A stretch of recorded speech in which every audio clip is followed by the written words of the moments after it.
Ah, mais là, d'ailleurs, on va continuer un peu sur le délire, là. Nouveau chef d'accusation contre la Québécoise. La Québécoise! La Québécoise. Tellement québécoise, accusée d'avoir envoyé du poison à Trump. Vous n'aviez pas entendu parler de ce truc-là? Est-ce que vous avez déjà entendu parler de ce truc-là, de cette histoire-là? Ben non, évidemment. Il y a un article là, de la presse canadienne, qui je pense était dans la presse d'ailleurs, mais personne n'en parle trop, hein, ça ne fait pas la une des journaux. Et oui, hein, on va parler de...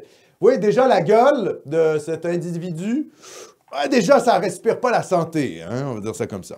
La Québécoise, on va revenir là-dessus, accusée d'avoir accusé une lettre contenant du poison l'an dernier à Donald Trump, a plaidé non coupable. Lundi, des nouvelles accusations devant un tribunal de Washington, aux États-Unis.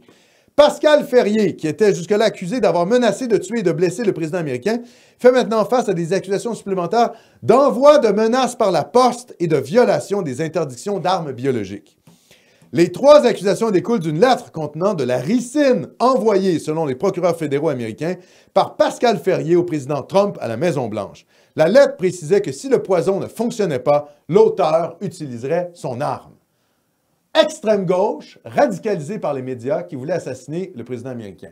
Si on avait eu ça, à l'inverse, hein, inverser le truc, un type d'extrême droite qui aurait voulu buter Barack Obama, mais on en aurait fait les papiers pendant des semaines et des semaines et des semaines. Même chose pour Joe Biden. Là, quand l'extrême gauche veut buter un président de droite aux États-Unis, personne n'en parle. Oh non, parce que c'est pas grave, l'extrême gauche, elle peut faire tout ce qu'elle veut. Elle peut brûler des voitures de police à Montréal sans réclamer, il n'y a pas un article.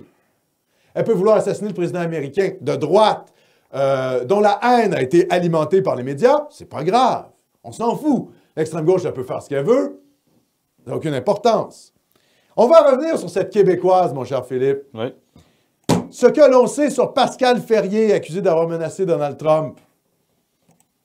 Un vieil article qui date du 23 septembre 2020. Développeuse de logiciels de formation originaire de France. Une Française gauchiste qui est venue au Québec pour ensuite aller assassiner Trump. Beau projet. On se retrouve vraiment avec les derniers de classe au Québec. La France nous envoie ces déchets idéologiques, tu vois. Ève Torres, l'islamiste, Pascal Ferrier, la gauchiste. C'est insupportable. Et d'ailleurs, elle est devenue citoyenne canadienne en février 2015 selon sa page Facebook. Voilà. Ah, ben voilà. Mais ça, comme je l'ai dit, hein, les Français nous envoient un petit peu leur cas problématique, mais c'est parce que c'est ce qu'on attire. C'est parce que le Québec, et plus généralement le Canada, est vu comme le pays post-national, progressiste, pro-islam de la planète, notamment par la figure de Justin Trudeau.